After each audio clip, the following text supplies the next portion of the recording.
can't tell you how many times we didn't sacrifice. I've sacrificed for ministry. I can tell you this: there's been times where I preach and preaching revivals for everybody, preaching, teaching, all that good stuff, and went back home with no gas and electric in my house, and I had to lie to my children and say, "Oh, don't worry, kids, it's a power outage." You know, it ain't no power outage, man. It was a real BG&E came to my house and cut off services for non-payment. Why?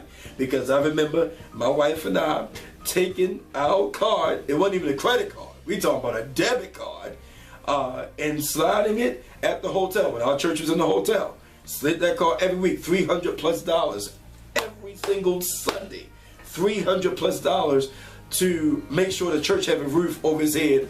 But yet we got turned off notice, got turned off, and got pink slips from the sheriff department for eviction notices.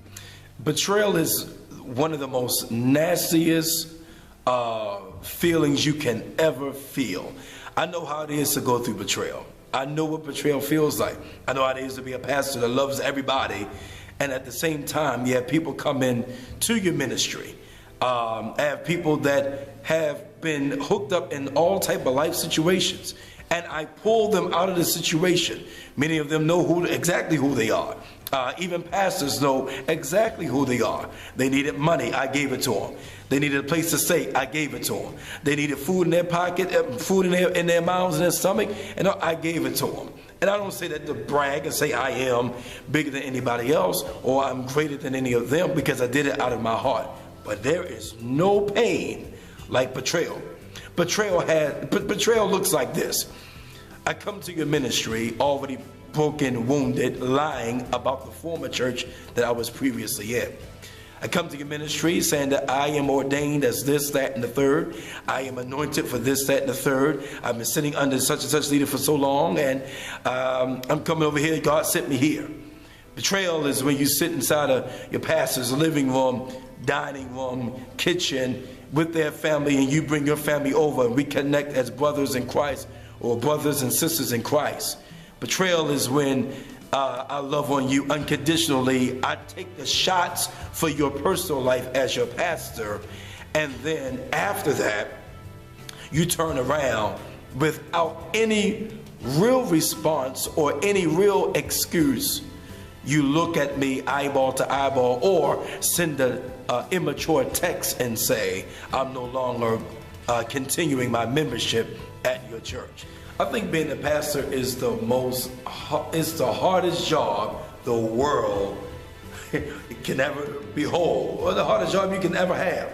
You're responsible for taking care of God's people, making sure they're all right, making sure they're eating a good diet spiritually, making sure they're okay naturally. And then at the same time, you got to make sure you're okay. You got to make sure that your family's straight and they're not suffering spiritually. Is it hard? Absolutely. Is it something that I would do again? Absolutely not. I would say don't be impressed by what you see, number one.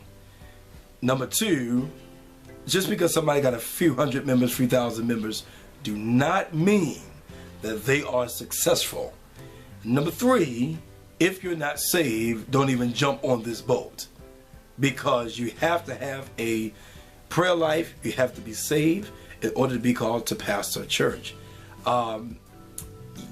A lot of people look at the cars. Don't look at the cars. Don't look at the houses. Most of that stuff, I tell you right now, telling Bishop Charles S. Waters said it, it's rented, it's leased. I know it because I know many of them. It is not even, the house is not even in their name.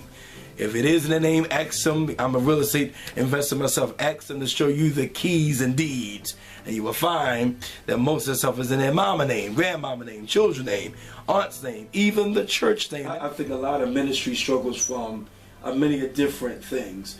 One is we struggle financially. Like, I don't think a lot of people understand, just because your church bring in money, it doesn't mean that there's not a struggle there. And some churches don't bring in hardly anything. I'm struggling. Got a BG&E bill. Baltimore Gas and Electric. Right here. Real BG&E bill with a $5,000 note on it. That's real. This is real. And if we don't bring in the finance to pay it, there's no electricity.